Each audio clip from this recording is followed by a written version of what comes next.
Been doing YouTube for maybe like 10 years. I've been working in content creation for a very long time. I also just professionally work in social media production. So yeah, that's me. It's amazing. You've got a lot of history, especially like on YouTube. Yeah. So where did you get started with YouTube? What made you say upload the first video? I was a big fan of YouTubers back in maybe 2010 to 2014, those early golden age of YouTube where people like Tyler Oakley, I love Tyler. People, you know, I was closeted trans boy in love with not closeted gay boys, and like, and I think I lived vicariously through them a little bit. Yeah. But yeah, so I kind of just wanted to be like them, and so I started making YouTube videos talking about my life sporadically, and yeah, then I made my my video that Calvin Guerra reacted to, and then Calvin Guerra reacted to it, and I left the internet for a few years, and then came back with my video about him, and things kind of just progressed from there, and yeah. Yeah, so for context, who was this Calvin person? Yeah, because I'm an old head, and I'm like, who the hell is Calvin Guerra? Calvin Guerra is kind of like the trans mask Blair White, if you will, or was. Like, he doesn't make. We need to go there. Okay. He doesn't make content anymore, but basically he made a lot of reaction content. He's a trans guy that just, you know, fed into the trans medicalist narrative, anti-non-binary, anti-cringe culture, kind of reactionary YouTuber. And I was the exact opposite. I was making, you know, I was making non-binary videos before it was cool, when it was cringy, and when it was, I had my pink hair, and Pioneer. I was. No, you were really a pioneer. I look back at a some legend. Stuff. Yeah. Yeah, thank you so much. No, seriously, there was a lot of people that I think were afraid to express themselves in the way that you did, especially early in the transition. Yeah. And you caught a lot of flack for that. Yeah, I think that I didn't really know what I was doing at the time. I think that I was just, like I said, a fan of YouTubers. So I was making YouTube videos about my experience.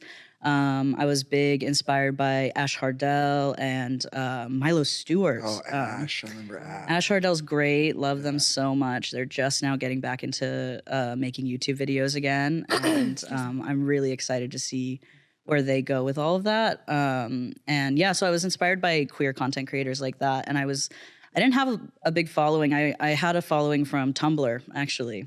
Tumblr. We missed that. Wait, I thought you were Gen Z. What, Tumblr? I think Did you get like the last cusp I'm of a it? Gen Zillennial, you know? Oh, okay. Like, I'm on the cusp of Gen Z. Yeah. So you're like 94, 95? Yeah. 98. 98? Oh, yeah, you are. Yeah. So, yeah, I was on Tumblr. I made videos about being queer and non-binary and genderqueer. I came out as gender fluid on the internet, and that brought me to an episode of MTV's True Life. Wow. You didn't find this out in your research? No, I did. I'm just, you know, I have to be wow for the audience too. You know what I mean? Like, yes. Oh, wow. I know. Yeah, so I guess too, I can also owe some of my following and some of my history to True Life, I'm Genderqueer. That was a very interesting experience. I was 17 years old. When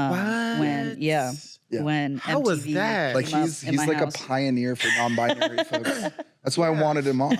Yeah. Yeah, but you know, at the age of 17, though, Yeah. like, what does that pressure look like? How was that experience for you? You know, Especially back then. I didn't really, again, like, I didn't really know what I was doing. I kind of just, you know, took opportunities when they came to me, and I just loved, like, being myself in that way. Like, I loved the idea of being non-binary. I loved, like, gender fuckery. I didn't know that word at the time. It's but, okay. You can cuss. We like cussing here. But I did some. Because you know that's what we do here. We do here. But yeah, so I did some. I was really into all that kind of stuff, and making content. And so I actually came out as gender fluid in a YouTube video, and then they found me through that. And the reality TV game where they, they take people who don't necessarily like understand the whole gig, and they sell you on this idea. You're telling two people that run a Jubilee episode. I have no idea what that's like. I've never been in that position in my life. Do you have any idea what that's like? No idea. How it is. You know how it is. Like, but I loved it. I was 17. They told me I could be a star. They told me that I was, helping the community and stuff. And so I signed a bunch of contracts, and they came to my place. But I don't know, I learned a lot. It was super fun to be on camera. But yeah, it really did kind of push me into the spotlight at a pretty early, age, and at an early time in my identity as well, right? Yeah. Like I had not fully, like I am not the person that I was when I was 17, and so looking back on it is a little cringy to me. Also, like anybody that looks back at 17, I look back at my 17-year-old self, I'm like, bro. But y'all can't call me cringy, okay? That would be Calvin Garrett territory. that would be Calvin Garrett territory. You got to protect 17-year-old Brennan. But I mean, I look back at 17-year-old Brennan, and even though I'm like, ugh, I'm so not that person anymore. And now there's this episode, of me talking about identities and queerness and transness before I even knew at all what I was talking about. But I also love that version of me. I love past me. Like, I think that they were so fucking cool and so brave, and like just really put it all out on the table for whoever wanted to see. And I was doing it, to talk about my community and my identity. And I was really well positioned. Like I was very privileged. My parents were supportive. I was okay. So I was able to talk about it and be open about it in ways that a lot of people can't. And so, yeah, I really admire that version of me, and it brought me here. So